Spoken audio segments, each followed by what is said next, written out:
Rencana kebijakan DOB berpotensi menciptakan konflik sosial di Papua.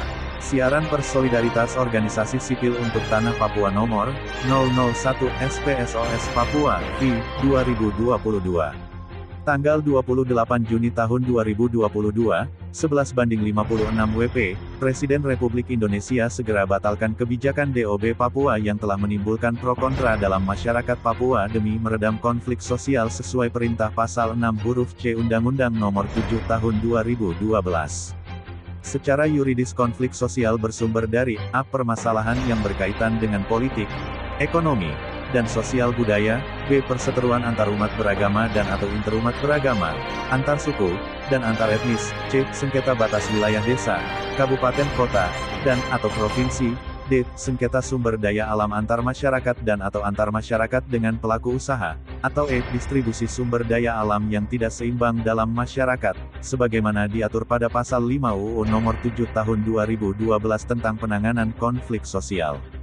Dengan melihat sikap pemerintah pusat mewacanakan kebijakan DOB Papua dan selanjutnya Pansus DPR RI menggunakan hak inisiatif mengusulkan kebijakan DOB Papua telah melahirkan jurang lebar di tengah-tengah masyarakat Papua menjadi dua kelompok, yaitu kelompok yang menolak DOB Papua dan kelompok yang menerima DOB Papua. Selanjutnya dalam rangka mendorong pandangan masyarakat Papua dari kedua kelompok di atas, dilakukan caranya masing-masing mulai dengan cara menggunakan kebebasan demokrasi yang dijamin dalam UU Nomor 9 Tahun 1998 tentang kemerdekaan menyampaikan pendapat di muka umum, dan juga melakukan lobi-lobi politik hingga menggugat ke Mahkamah Konstitusi Republik Indonesia. Berdasarkan fakta yang ditemukan dalam memperjuangkan isu menerima ataupun menolak juga telah menuai beberapa fakta pelanggaran HAM seperti pelanggaran hak berdemonstrasi, bebas dari segala bentuk tindakan kekerasan dan bahkan ada hak hidup yang terlanggar. Sekalipun faktanya demikian, pemerintah pusat terus merumuskan kebijakan DOB dengan dasar ada dukungan dari beberapa elit politik Papua.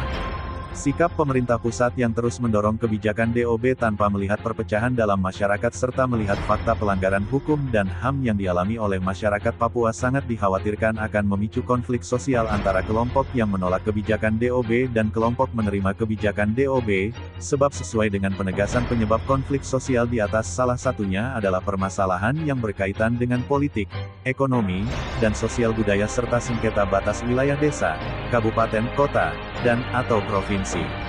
Untuk diketahui bahwa potensi konflik sosial sudah terlihat melalui fakta adanya gelombang aksi demonstrasi yang terus dilakukan oleh masyarakat Papua yang menolak kebijakan DOB sebagaimana yang ditunjukkan dalam aksi damai yang akan digelar pada tanggal 3 Juni tahun 2022 di beberapa kota besar di tanah Papua, dan di sisi lain terlihat adanya beberapa kegiatan yang juga dilakukan oleh kelompok yang menerima kebijakan DOB dengan cara menggelar kegiatan deklarasi dengan mengusung salah satu sikapnya adalah kesetiaan kepada NKRI, mendukung otonomi khusus jilid 2 dan DOB 3 provinsi di tanah Papua pada tanggal 1 Juni tahun 2022 di Wamena.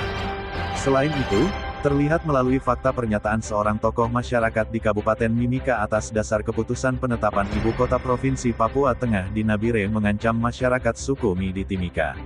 Untuk menghindari ancaman tersebut, maka Kepala Suku Mi di Timika mengimbau kepada seluruh orang Mi di Timika dengan 3 poin penting. 1. Mama-mama tidak menjual barang-barang setiap hari Minggu di pasar. 2. Isu-isu yang sedang beredar dari suku lain, masyarakat Mi tidak boleh tanggapi.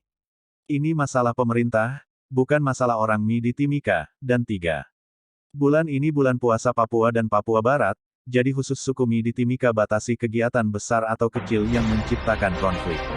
Semua kita fokus doa puasa sampai tanggal 30 Juli tahun 2022. Keputusan ini disepakati oleh kepada suku Mi di Timika dan D.